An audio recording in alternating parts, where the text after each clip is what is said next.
Hey guys, welcome back to my channel. I will be reacting to Yang versus Tifa. No, don't know either of these characters. I will start before the fight even begins or decide who would actually win the battle. Without further ado, let's begin the video right now.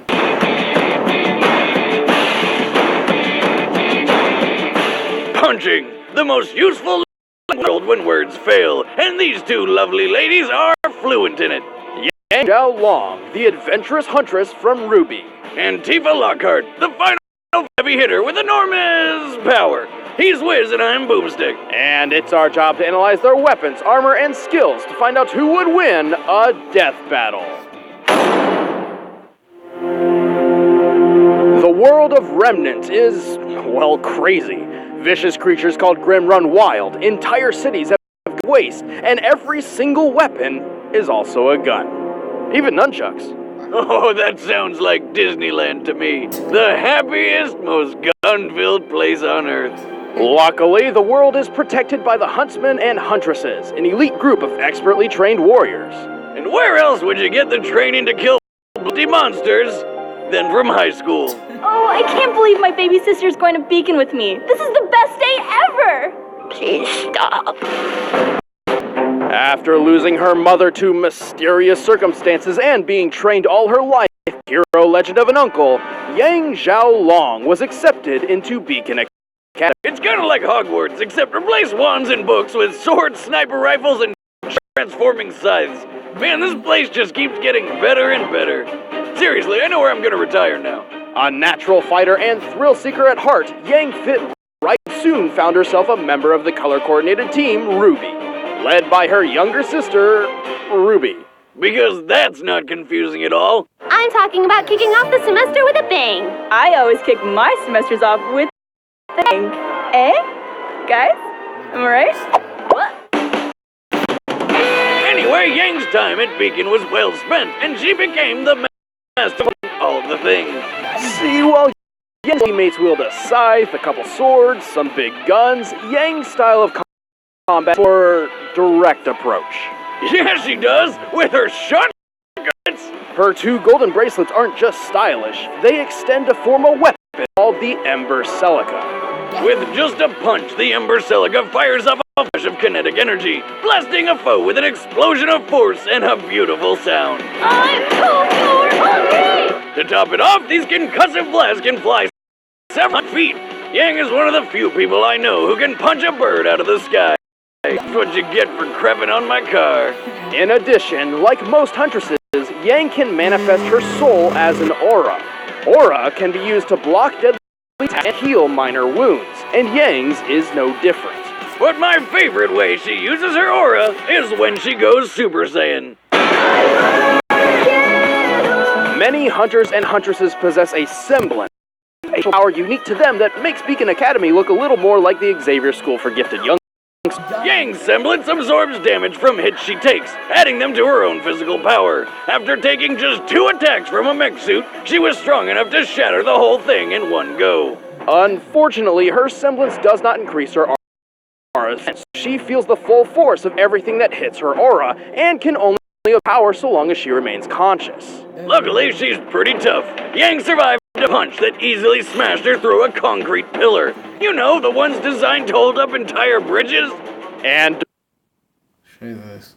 remains conscious. Luckily, she's pretty tough. Yang survived a punch that... What the heck? Up into the air and did not come back down for about 100 seconds. More than enough time to reach terminal velocity. No sleep. It's also worth Should I back this up a little bit? 100 seconds.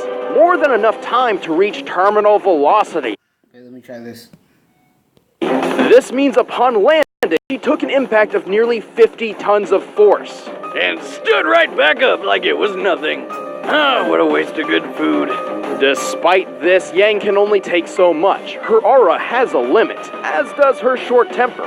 Pushing of these too far leaves her extremely vulnerable.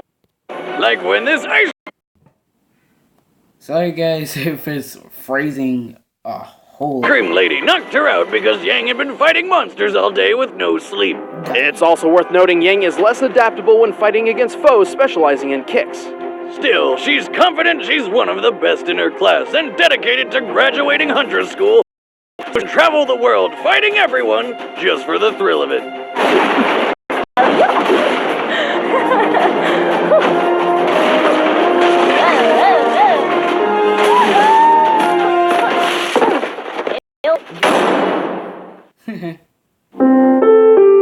Far to the west on the planet Gaia lies a small mountain village called Nibelheim. At first glance, this town appears calm and peaceful, not worth a second look. Until a sword wheel guy found his alien mother hidden inside. He's celebrated with peaceful. fireworks. After losing her parents and watching the madman Sephiroth burn her hometown to ashes, Tifa Lockhart joined Avalanche, a group dedicated to protecting the planet from ecological harm and meteors. Speaking of meteors, check out the size of the Boomstick! What? I was talking about the meteor. Sure you were. Anyway, Tifa was thrust into the stereotypical gender role of housekeeper by meeting the hidden Avalanche home base 7th Heaven. But it wasn't all bad because it also was a bar. And she doubled as a bouncer.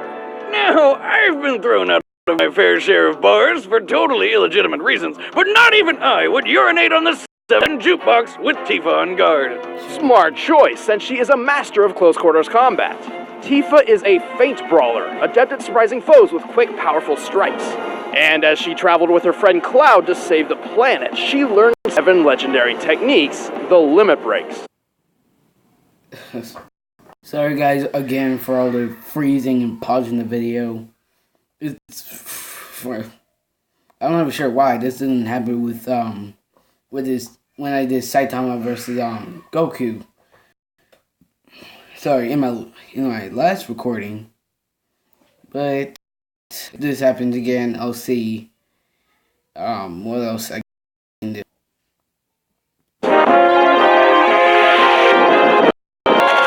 Accessing her inner gambler, Tifa's limit breaks include rapid-fire punches, explosive throwdowns, and summoning dolphins who uppercut people? What? Well, that's just awesome! And if she manages to throw all of them in order, she charges the last of her limit energy in one final titanic punch. The final heaven! Fuck you, squirrel! Tifa is ready to throw down at a moment's notice, and even wears leather gloves everywhere she goes just in case a fight comes her way. And if she decides to get really serious, Miss Lockhart busts out her round, beautiful ultimate weapons. Don't you dare! Premium heart! Oh, well, the premium heart increases Tifa's striking power immensely, and continues to do so over time as she builds limit. However, they lose this increase after Tifa uses her limit breaks, and need time to charge back up. Oh, that sounds like it could be a problem. Oh, if she didn't also have magic! In Final Fantasy VII, there's a wide variety of magical ability granting gems called materia. Any person can wield any materia, and it's up to the game's actual player to decide who gets what, giving Tifa no standard materia setup. However, thanks to the Dissidia Fighting series, we know Tifa prefers to carry fire and ice materia into battle. These fire and ice materia let Tifa conjure and wield fire and ice. Come with her freakish superhuman strength, and she's like an unstoppable powerhouse. Well, immense power does come at a price. Her skills in speed and defense are somewhat light, making her something of a glass cannon. But to help make up for this, Tifa wears 2 armor pieces. She wears a ribbon on her arm in memory of her late friend Aerith, Come on, don't bring that up. which protects her from negative effects like poison and paralysis. She also likely wears the Minerva band to defend from fire and ice. Glass cannon or not, her strength is ridiculous. She's strong enough to fight an embodiment of Sephiroth and throw giant monsters around like nothing. And was the time she helped throw Cloud through the air to reach the flying monster Bahamut's Sin. After leaving Tifa's hand, you can see a Mach cone form around Cloud, which means Tifa must throw him with enough force to break the sound barrier. Oh, Cloud's a lightweight. Come on, how hard can that be? Well, factoring in the weight of Cloud and his giant weapon, He must have been thrown with up to 153 tons of force. Well, shit, talk about power! You don't want to mess with Tifa's strong, twin, firm fists. Also, she's got a really nice rack. Did I mention that yet? Feels like you're flying, doesn't it?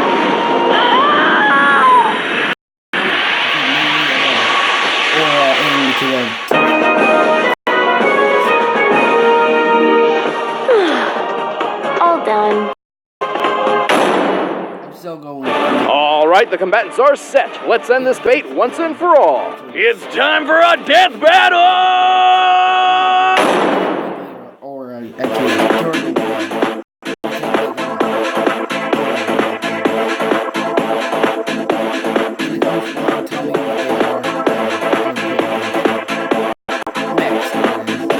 Hold up. Let me see some ID.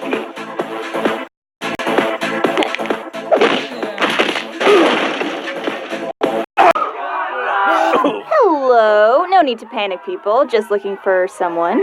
I will take a strawberry sunrise, though. No ice. Sorry, miss. I think you'd better turn yourself around and look elsewhere. So, I mean no sunrise.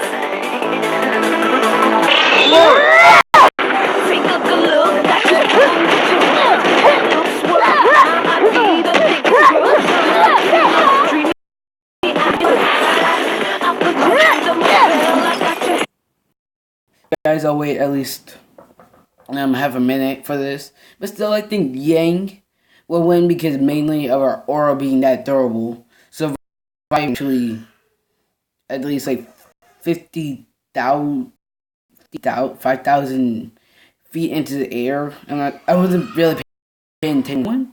But I think really Yang will win. Plus, if Tifa uses her, it basically resets. But Yang doesn't. So, and let's get back into it.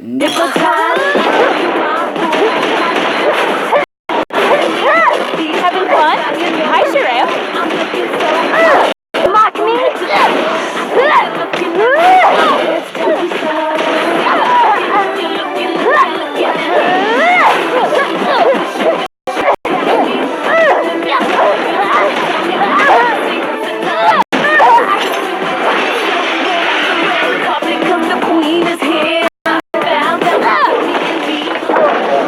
Warm-up's over.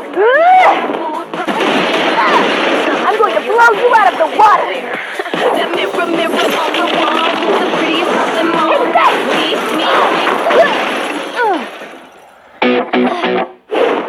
Come at me, hot enough you'll see. I'm more than meets the eye. You think that you'll break me? You're gonna Not even close. your skin is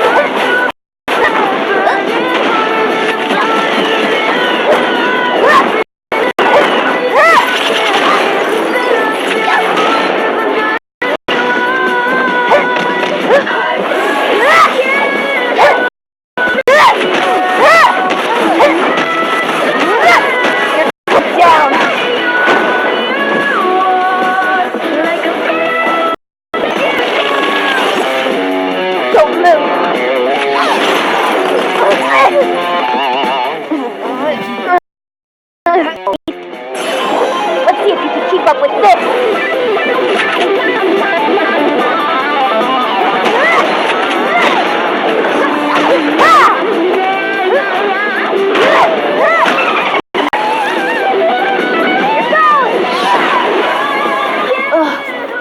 Did I just explode?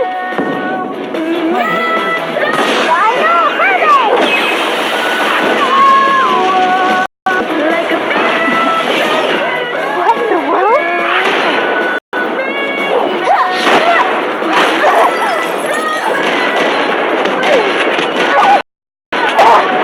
Like that? Damn, son. Or damn, woman. Nailed it.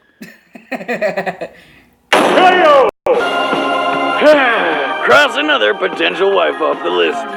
Tifa was naturally stronger and more experienced than Yang, but Yang's semblance quickly turned all Tifa's power against her. Even the Minerva Band, the best of Tifa's armor options to counter Yang's strength and shotgun blast, was eventually overtaken by the semblance. Plus, while Tifa could lift creatures many times heavier than Cloud using limit breaks, she never shows this kind of strength anywhere else, implying that this power is exclusive to those limit breaks rather than something she possesses naturally. And even though Tifa's part increased in power over time, they reset after her limit breaks, while Yang's power kept on rising. However, Yang's real trump card was her aura. Her semblance would have been useless if she could not survive Tifa's attacks. Luckily, her aura was enough to take a punch that shattered a concrete pillar about 4 feet wide. A feat requires at least 1,400 tons of force. That's the equivalent of having 360 jetliners fall on your face. Yang's power just pulled through in a... The winner is Yang Xiaolong. Next time on Death Battle. In the description, they should say. It's Hello, Chad and Ben and all you death. Yeah, I'm just gonna stop it right there. Its next one is Mega Man versus Astro Boy, which I will leave. I will link down the original video in the description below. And my friend, one of my friends, Devin, we're not dating. She actually asked me to actually this, and then I didn't watch the video at all, but I do remember a video like this. She was watching Ruby and in lunch. She asked me to actually react to this, and there I go. But anyways, please punch that like button, your phone, computer, laptop, whatever you use this video. Punch that screen and the like button. The link is in the description below for the original video. And subscribe to the channel if you have not already. And peace out.